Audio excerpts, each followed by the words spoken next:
रुपतही डाला दुरूद का, मदफन में होगा उसके उजाला दुरूद का।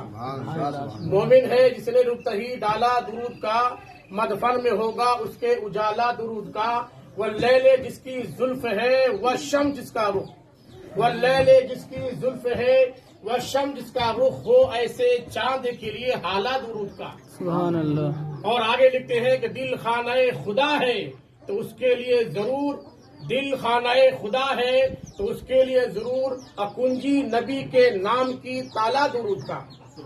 अक्सर देखा गया है कि मैयत को जब नहलाते हैं, नहलाने के बाद जब कफन पहनाते हैं, उस दौरान अगर आप उस मैयत की पेशानी पर बिस्मिल्लाह अर्रहमान अर्रहीम लिख देते हैं तो मैं ये समझता हूँ इंशाअल्लाह ताला बिस्मिल्लाह शरीफ की बरकत से और उनके ऊपर अल्लाह तबारक व तआला इतना रहम करम करेगा जो कब्र के अंदर जो सवालात होते हैं उन सवालों के जवाबात में इतनी आसानी हो जाती है, इतनी आसानी हो जाती है कि वो मैयत बेसाख्ता 3 सवालों को आराम से जवाब दे देते हैं।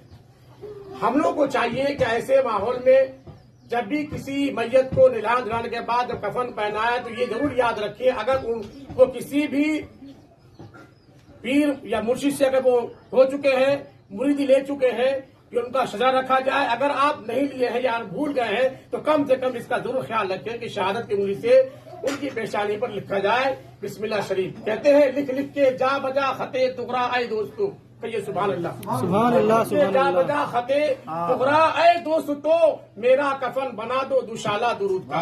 अब दुरूद शरीफ के बारे में बार बार ये कहा जाता है कि दुरूद एक इंसान के लिए एक ऐसा जरिया है, ऐसा जरिया है कि जिंदगी में अगर वो चाहे तो उसकी जिंदगी में बहार आ सकती है, वो जिंदगी में खुशहाली आ सकती है। दुरूद को अगर जिंदगी में सजा लो, यूं कह लो कि तुम्हारे जितने भी जिंदगी में तुम हमसे गुनाह हो जाते हैं जाने अनजाने में, उन दुरूद की बरकत से अल्लाह ताला तुम्हारे नेकियों में इतना इजाफा फरमा देगा, इतना इजाफा फरमा देगा कि बदी का पल्ला नीचा हो जाएगा और नेकी का पल्ला ऊंचा हो जाएगा। अब इस महफिल में जो भी हजरात यहाँ बैठे हुए हैं, अगर ये सोचते हैं कि सरकार की बारगाह में बार बार दुरूद पढ़ने की ताकीद ऐसी क्यों है, क्यों कहा जाता है? इसलिए कहा जाता है कि दुरूद हम नहीं बल्कि हमारे रब्बे कायनात सल्लल्लाहु अलैहि वसल्लम के बारगाह में दुरूद पढ़ने का वो हुक्म हमको भी दिया है, उन्होंने भी पढ़ा। और आपको चाहिए, जिस तरह कहते हैं कि बे जबान परिंदा जिसको आप कहते हो, वो भी अपनी जबान से अल्लाह का नाम सरकार की बारगाह में दुरूद व खानी पढ़ते रहते हैं और कहते हैं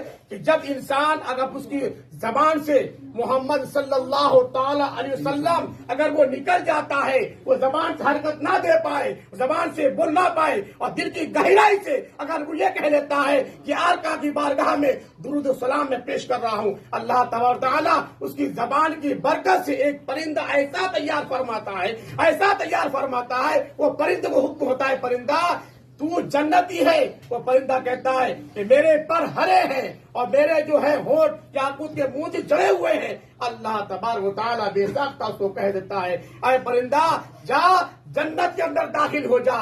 वो परिंदा बेसाख्ता बोल पड़ता है, ऐ परवरदिगार आलम मुझसे अरे ऐसा हो नहीं सकता, क्योंकि तेरे इस महबूब बंदे ने इस पाक महफिल में तेरे महबूब की बारगाह में दुरूद सलाम पेश किया है। जबान तो उसकी हरकत नहीं कर रही थी, लेकिन उसने दिल की गहराई से पढ़ा है, उसके एवज में तूने मुझे पैदा फरमाया है। मैं ये चाहता हूँ सबसे पहले तेरा बंदा जाएगा, पीछे पीछे मैं आऊंगा।